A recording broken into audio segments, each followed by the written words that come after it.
Ladies and gentlemen, this is Mambulo from Mambulo's Corner. Renewing your mindset.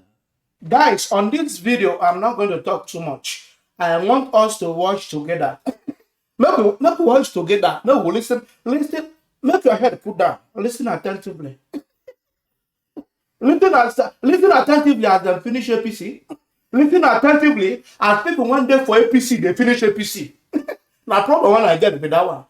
And some people there in a party and you go to support Peter Obi. You say you endorse Peter Obi, but you did for APC.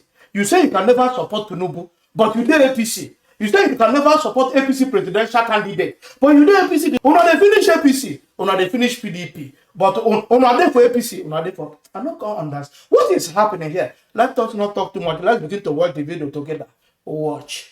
Does it mean that you are no longer a member of the APC? There are two different things. In a democracy, you are allowed to disagree even within a party. So you're still a member of the APC? Yes, I'm a member of the party. You have endorsed Peter Obi. Is he on your own volition or you have your supporters with you? Well, let's get here. The thing is, it's not as if Dogara and I are the only people in the movement. Long before then, we have a group of Christians in APC where we sense this trend had been going on for since the merger of the party. APC has always sidelined the Christians in the party. So we have this pressure group where we continue to push for the inclusion of Christians in the politics of APC. Now we're about 40. So when I came here and I said the Muslim ticket was dead on arrival, that was the first public comment on this matter nationally. I said it was dead on arrival. So when I got home, they came, sir. So what do we do? So 40 of us or more continue to strategize on what next to go, what next to do.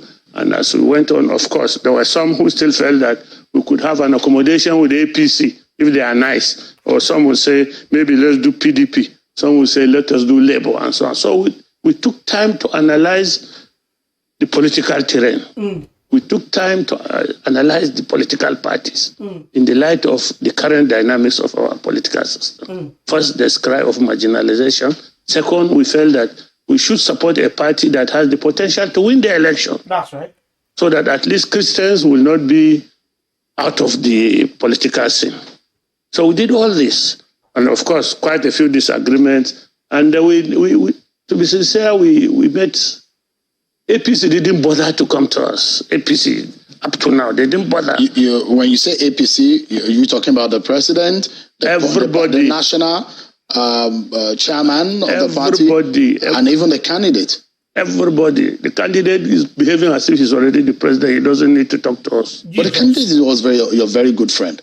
He's my very good friend. Immediately after his emergence, I mean, I saw some activities with yourself. Before his emergence, even long before Tinubu thought he wanted to be president of this country, I was one of those who encouraged him to feel he's qualified to be one. Long years, even before I became SGF. So you guys are no longer friends any longer? No, politics can't separate friendship. Friendship is much more than politics. The issue is very serious. The issue is this. We, the Christians in the North, felt we have been maltreated, we have been insulted, our religion has been denigrated. As a people, we have been told we have no capacity. And so we feel insulted. We feel our religion has been insulted. That's right.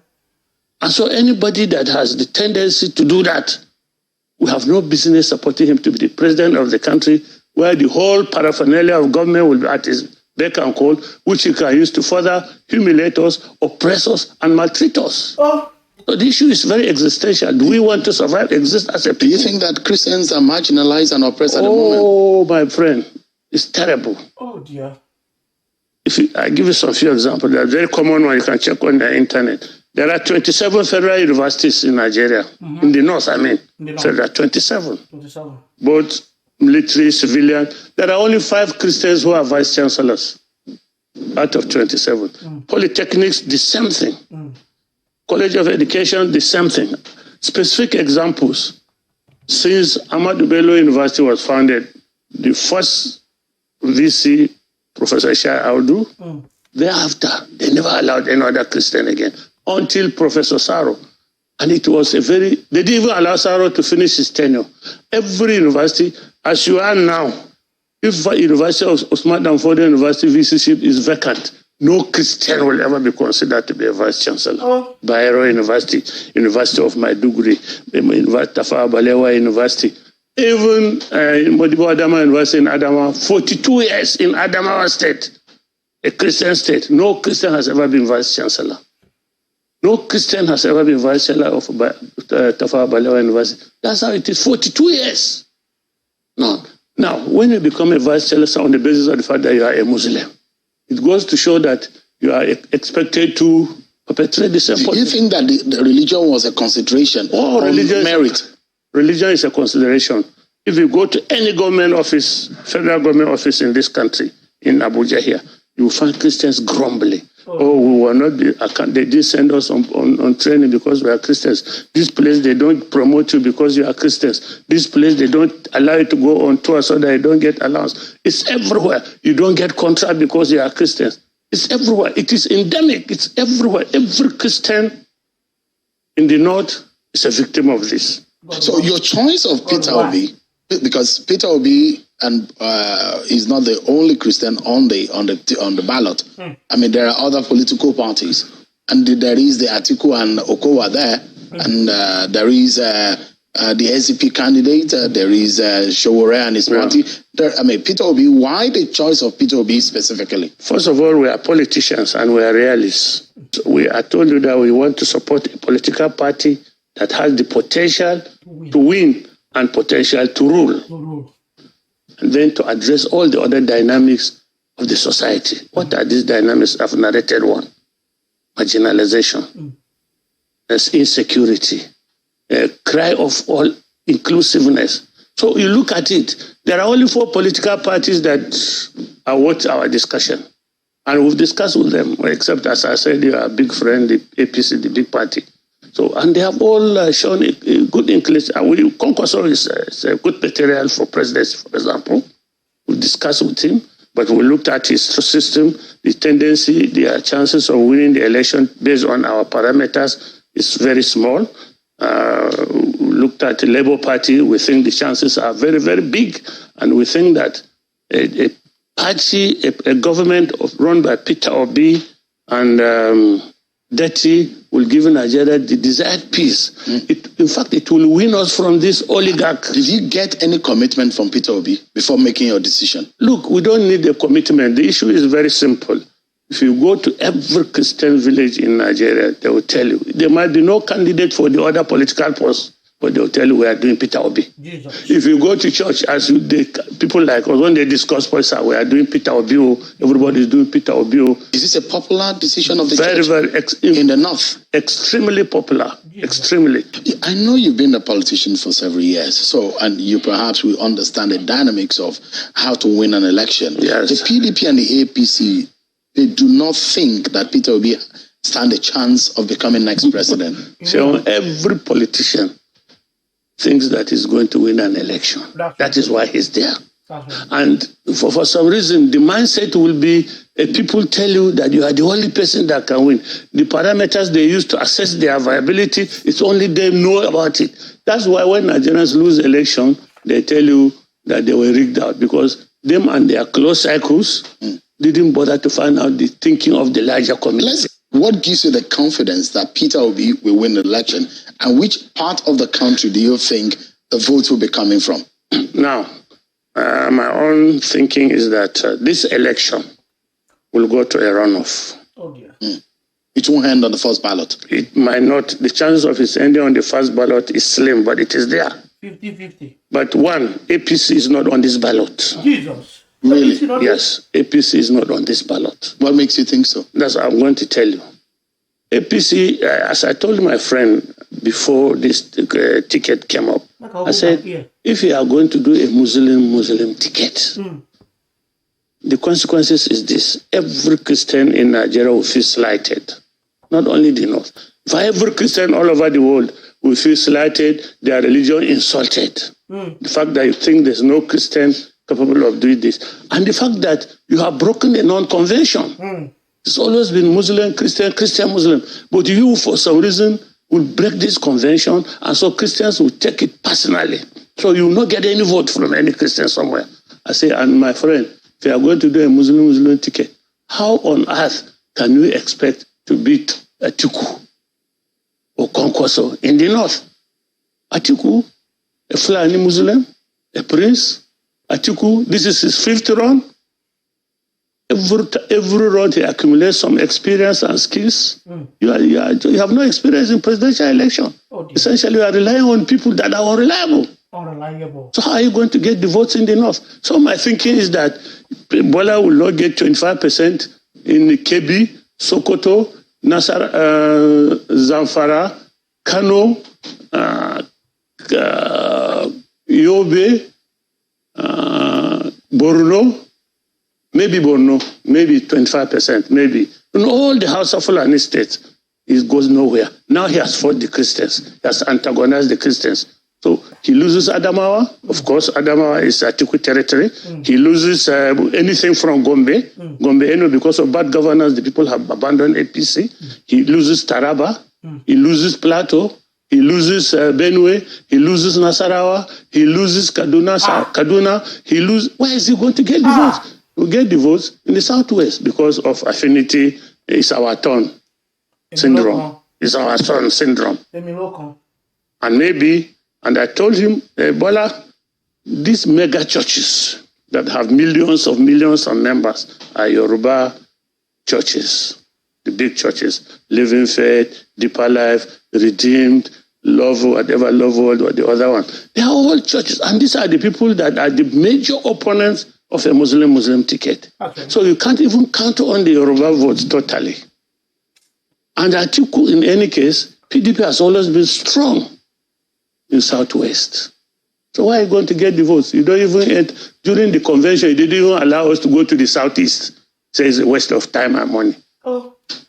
South, it's not his territory. So why is he going to get the votes? So they are there. If they like, they come third, depending on how Kwankwaso does, because Kwankwaso will do well in terms of 25% in most of the Hausa states, particularly Kano, Jigawa, Sokoto, Katsina, will do well. The candidates, the good candidates that couldn't get tickets in APC or PDP have taken the tickets in Nasarawa, from NMPP. So they have solid candidates that are electable. So they will do well. Atiku, of course, will clear most of the northern states. Atiku will clear some states, maybe 1/4, 25% that he gets. So Peter Obi, whatever he must tell you, they will vote Peter Obi. He has 5 states there. Peter Obi will get 25% in the 6 South states. Peter Obi will get 25% in the North Central states and part of the Northeast. Southern Gombe, they will do Peter Obi. They don't want to hear any other party there. Wow. Adamawa, rank and file, the Christians, they don't want to hear any other party there. If it's part of the fact that it's at Atiku territory. But some of the big guns in the APC don't think that you have any weight at all, you and your friends. We don't have weight, but they are panicking. Are they? Panicking? They are panicked. Why are they manufacturing fake bishops and the fake Christian organizations to address? It's panic, total panic. See, when I look at my friend on television, I see I know what I see. I see somebody in degeneration. Who is that? Bola. He's not the Bola we used to see.